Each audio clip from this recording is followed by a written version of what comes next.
Hey folks, and welcome to our video on Robin Wood's Introduction to the American Horror Film, written in 1979. This essay is probably one of the most influential works of horror film scholarship, and you don't have to take my word for it. Film scholar Adam Lowenstein writes that this essay quickly became the single most influential critical essay on the horror film ever published. It is frequently cited and reprinted even today. Before Wood, it was relatively rare for critics and scholars to ascribe much psychological or cultural significance to the horror film. And this is pretty important. This essay was written in 1979. That's more than a decade before Carol Clover's landmark text, Men, Women, and Chainsaws in 1992. But before we get into the essay, a little bit about Robin Wood. He was an English film critic and film scholar. During his early career, he contributed to a film journal called Movie, known for close visual analysis and auteur theory. In his later career, though, his writings became more politically oriented, associated with Marxist and Freudian analysis. And the essay we're looking at today is kind of at the beginning of that later part of his career. It's very much Marxist and Freudian in nature. There are various versions of this essay, or chunks of this essay, that you'll find published elsewhere. One of them is called The Return of the Repressed. Another is called The American Nightmare, Horror in the 70s. These essays are kind of smaller chunks of the larger essay, Introduction to the American Horror Film. Another cool fact about this essay is that it was originally written as an introductory liner note for a film festival that Robin Wood co-organized in 1979 called The American Nightmare. That film festival brought together a broad swath of horror films from throughout the 20th century, sort of introducing folks to horror as an important genre that had a unique and rich history. Okay, so one of the nice things about this essay is that it has a very simple and memorable central idea. The idea is this: horror films tend to have monsters, and those monsters allegorically stand in for what is repressed or oppressed in society. Let's see how Robin Wood articulates this. He says, central to the horror film is the actual dramatization of the dual concept of the repressed, the other, in the figure of the monster. One might say that the true subject of the horror genre is the struggle for recognition of all that our civilization represses or oppresses. And then he gives a kind of formula for understanding this relationship between the monster and what is repressed. He says it is necessary to offer a simple and obvious basic formula for the horror film. Normality is threatened by the monster. I use normality here in the strictly non-evaluative sense to mean simply conformity to the dominant social norms. So basically what he's saying is that when we watch a horror film, we need to remember that even though the film has a strict division between who we identify with and who we are scared of, the protagonist and the monster, the sleepy suburban town and the maniac with a machete, we need to remember that horror films, because they are designed to scare us, are tapping into our repressed anxieties and fears. And so those monsters often stand in for the things in our lives that we repress because we're afraid of them. Or we repress because society does not allow us to express those anxieties or fears or desires. Perhaps the reasons that you're disgusted or repulsed or afraid of that monster have less to do with naturally occurring bad or disgusting things and things in society that we are taught to be afraid of. So there's a kind of social lesson here in this essay about repression and oppression. And a good chunk of the essay begins by explaining that to the reader. Wood says that there's two kinds of repression, and he's drawing this distinction from a Freudian thinker. He says there's basic repression, which is necessary for functioning in society. If you didn't repress at least some of your wild impulses, you wouldn't be able to function in society. And Wood says that repression is okay. But then there's another thing called surplus repression. Surplus repression is not necessary. It's what makes us normative subjects, quote, monogamous, heterosexual, bourgeois, patriarchal capitalists. In other words, he's talking about all the norms in society that we follow, but that we don't necessarily need to follow in order to have a functioning society. And it's really this surplus repression that Wood is interested in. The next distinction that Wood is going to make is between repression and oppression. And it's a simple distinction. Repression comes from inside us.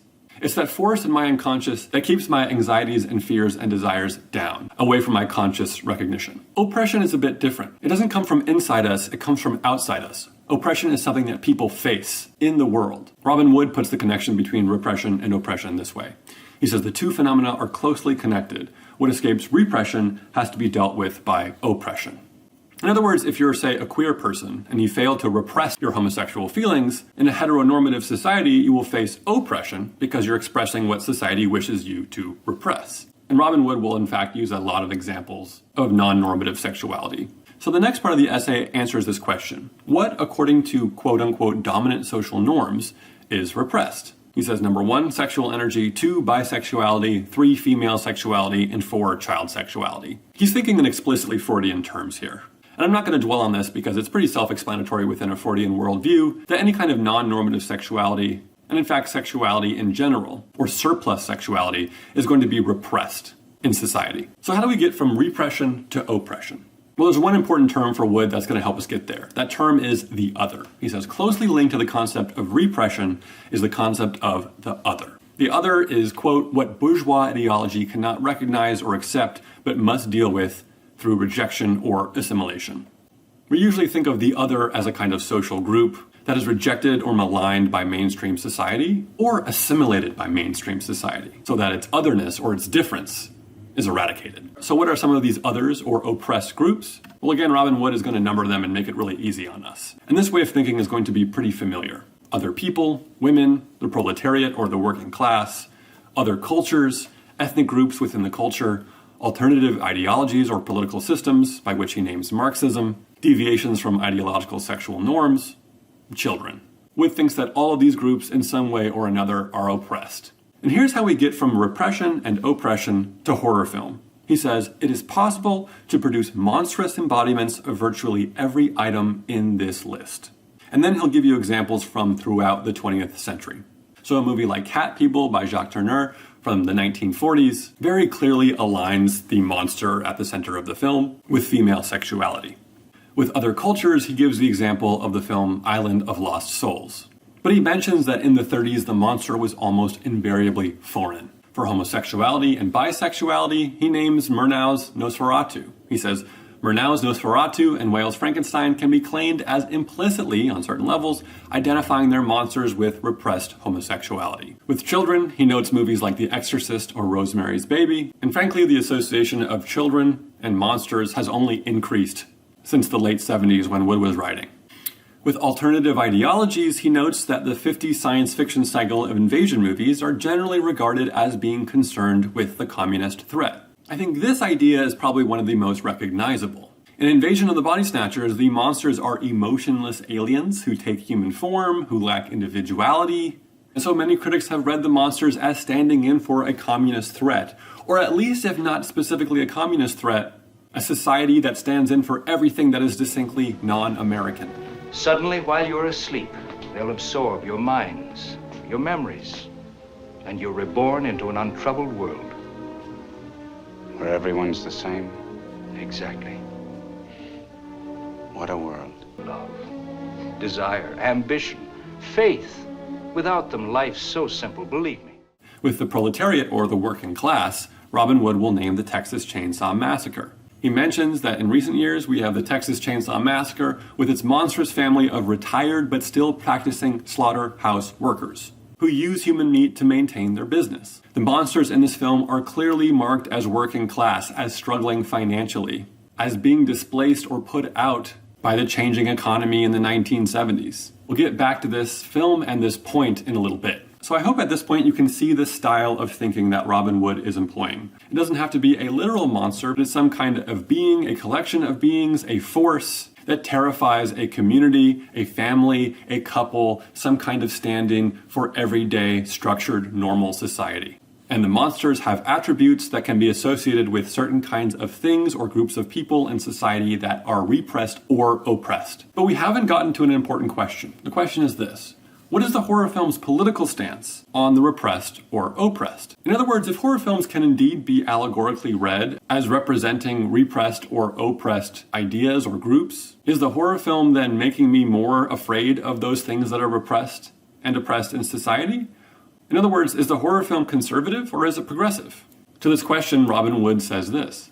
He says, I shall add here simply that these notions of repression and the other afford us not merely a means of access, but a rudimentary categorization of horror films in social/political terms, distinguishing the progressive from the reactionary, the criterion being the way in which the monster is presented and defined. So his answer is that a horror film is progressive or reactionary/conservative based on how the film treats its monster. To this we might respond, so Robin, how do we determine if a horror film presents its monster in a progressive or reactionary way? After all, the end of this very long essay gives us a sophisticated and complicated analysis of two films.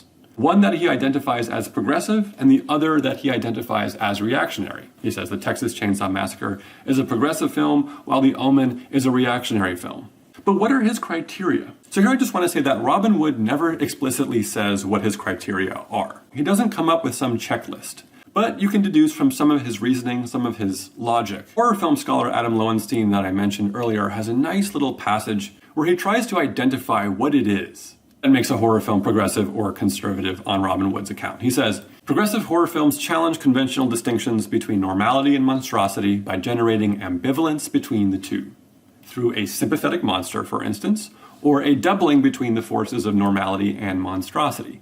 Reactionary horror films, by contrast, consolidate the status quo divisions between normality and monstrosity by squelching any possible ambivalence, most often through aligning the monster with such complete negativity that normality's oppressions are rationalized and reinforced. So in other words, if a horror film, in depicting the tension, the conflict between a monster and normative society, a couple, a family unit, what have you, if it presents that opposition or conflict as perfectly clean, perfectly natural, as simple, as not having any shred of ambiguity or ambivalence, then you might say that the horror film is simply reinforcing our false and dangerous ideas that keep repressed desires and anxieties repressed and oppressed groups oppressed. But if a horror film has a kind of ambiguity or ambivalence between normality and monstrosity, between the guy with the machete and the family, if it shows that that conflict is not clean and simple, if it shows that maybe there's a kind of mirroring or doubling between normality and monstrosity, then the horror film might actually be questioning the supposed rationality that keeps repressed desires and anxieties repressed and oppressed groups oppressed. So you can see a little bit of that logic in his analysis of Texas Chainsaw Massacre. Once again, he thinks that Texas Chainsaw Massacre is not only a beautiful film, but a progressive one, a politically progressive one. And I'll just give you a sliver of some of his reasons. So first, he thinks that throughout the film you have this doubling between the monster and the normal, between the family of cannibals that constitutes the monster and the teenagers who constitute the normal. He says in the film, the definitions of normality and monster have become partly reversed. Normality is clearly represented by the quasi-liberated permissive young, while the monster is the family. So one of the most interesting things about the film is that the monster is not just this leather-faced guy with a chainsaw. It's a family. It's a family that exhibits the iconicity of the American family unit. And it's usually families who are the stand-in for the normal, not the monster in horror films. So already on that alone, the film is kind of poking at the clean division between monstrosity and normality. He also notes that the teenager protagonists, who are our normal, are not all that pure and virtuous. He says, insofar as the other young people are characterized, it is in terms of a pervasive petty malice. The protagonists in this film mirrored the monstrosity or the monstrous behavior of our family of cannibals. Those are just a couple small examples, but it's part of a larger rhetorical move that he makes, where he says that normality and monstrosity are doubled in this film. Beyond this doubling is the notion of the sympathetic monster. Wood notes that despite the family's monstrousness, a degree of ambivalence is still present in the response they evoke. Partly this is rooted in our sense of them as a family. They are held together and torn apart by bonds and tensions with which we are all familiar, with which, indeed, we are likely to have grown up. We cannot cleanly dissociate ourselves from them. Leatherface do all the work. He don't like it, ain't that right? You're just a cook. Then there is the sense that they are victims, too, of the slaughterhouse environment, of capitalism. Our victims, in fact. So it is no mistake in Texas Chainsaw Massacre that the monsters are a recognizable family unit, and it's not only the family unit that matters, but it's the fact that the family has been displaced by economic hardship. They're slaughterhouse workers. They have a family trade. Their struggle is the result of structural factors outside of their control, and their monstrous means of dealing with that problem, that is cannibalism, is still a means of dealing with a structural problem. I got an uncle that works at a slaughterhouse. Hey, my brother worked there. My grandfather, too. My family's always been in me. They call it the place where they shoot the cattle in the head with that big air gun thing. Oh, that gun's no good. The old way. With a sledge. How come? I thought the gun was better. Oh, no. With the new way people put on a job. So not only is it the case that in Texas Chainsaw Massacre, the monster stands in for the proletariat, the working class, but also the way that the film treats the monster makes the film progressive. The film, Wood suggests, forces us to confront the ways that we oppress the working class. And Wood says a film like The Omen, which came out in 1974, doesn't achieve this. So it might seem that the goal of the essay is to categorize all horror films as either progressive or reactionary, but I think a broader goal of the essay is to get us to think differently about horror films. He says horror is currently the most important of all American genres and perhaps the most progressive, even in its overt nihilism. I think what matters more for Wood in this essay is to introduce us to the idea that horror films allegorize the things that society constantly represses and oppresses. Okay, I want to end briefly with some of the resonances between this essay and contemporary horror. This essay was written in 1979. That's not only a long time ago, it's also importantly before the slasher horror boom of the 80s. So in this essay, Robin Wood didn't get a chance to talk about one of the most important movements in 20th century horror, the slasher horror movement of the 80s, which has been written about a lot in film studies. And he also didn't get to see the way in which in the last 20 years we've had a new set of categories of horror emerge, what's sometimes called elevated horror, and the horror films associated with A24 and Blumhouse. And I just want to read this one quotation from Wood because I think it resonates a bit with how horror film has changed in the last 20 years. He says, "This is why seemingly innocuous genre movies can be far more radical and fundamentally undermining than works of conscious social criticism, which must always concern themselves with the possibility of reforming aspects of a social system whose basic rightness must not be challenged." In other words, it was part of Robin Wood's goal to think seriously about trash, or about films in popular culture that most people regarded as mere entertainment. And with this quote-unquote elevated horror that we've seen in the last 20 years, and the willingness of critics to coin that term, this might for some lead people to associate the horror films of the late 70s and 80s as low, as not thoughtful, as not reflecting upon social issues. And I think Wood might have something to say about that. At the same time, we have films like Us from Jordan Peele, a filmmaker who's often associated with this elevated horror genre. And I can't think of a movie more invested in the thought of Robin Wood than Us, even if it's conscious or not. If Wood's thesis is that monsters in horror films stand in for what is repressed or who is repressed, but they usually stand in for particular aspects of what is repressed or particular kinds of oppressed groups, in a movie like Us, it's almost like the monsters stand in for the very notion of repression or oppression. The movie Us is a film about a world of underground doppelgangers, or shadows. They have to live terrible versions of their counterparts' lives above ground. And the film is profoundly sympathetic to the monsters, to the plight of those underground. You don't have to go far to think of the monsters as repressed or oppressed. As one pair of film scholars wrote, the film is obviously meant to be read allegorically. Read literally, it makes almost no sense. But exactly what it is an allegory of is seriously open to question. The film is undoubtedly meant as a commentary on the inequity, inequality, and injustice that saturate our supposedly egalitarian American society. You don't have to go far to see that these monsters stand in for a recognizable oppressed group. They are defined by their oppression. How it must have been to grow up with the sky, to feel the sun, the wind, the trees. But your people took it for granted. We're human too, you know. And their relation to us is defined by repression. They are literally underground, out of sight, pushed down, literalizing the metaphor. But what's hard to figure out is what oppressed group they represent. Are they the working class? Are they immigrants? Are they racialized others? Some critics didn't like that they couldn't pin down exactly what the allegory was, especially in light of a film like Get Out, which so pointedly represents racial conflict and the history of American racism. But I think if you take a Robin Wood lens on the film, you might say that this is kind of the point. That in a sense, the film is teaching you about the very way of reading horror films that Robin Wood articulated in his 1979 essay. All the way down to the theme of doubling that Wood articulates so nicely in the essay.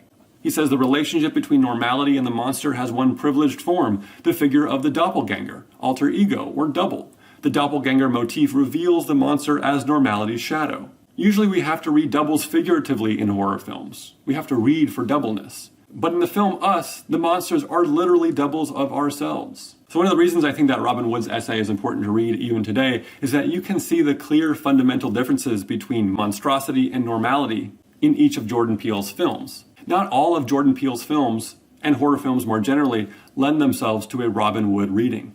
Us is a perfect Robin Wood film because it forces us to think about the groups in society that we oppress. In some ways, the successor film, Nope, has similar qualities. While the monster is not recognizably human, it does have a distinct quality of otherness. It is almost defined by its inability to be understood, and so we associate it with certain kinds of species in the world, like animals, that we think we understand but we really don't. But a movie like Get Out doesn't quite lend itself to the Robin Wood formula. Or at least the relationship between monster and normality in Get Out functions in a very different way than it does in Us and Nope. It's clear that the monster in the film Get Out does not stand in for an oppressed group. You simply can't think about a movie like Get Out in the same way that you can think about most of the movies that Robin Wood invokes in his essay, especially Texas Chainsaw Massacre. Okay, and that's all I have on Robin Wood's essay, and I'll see you next time.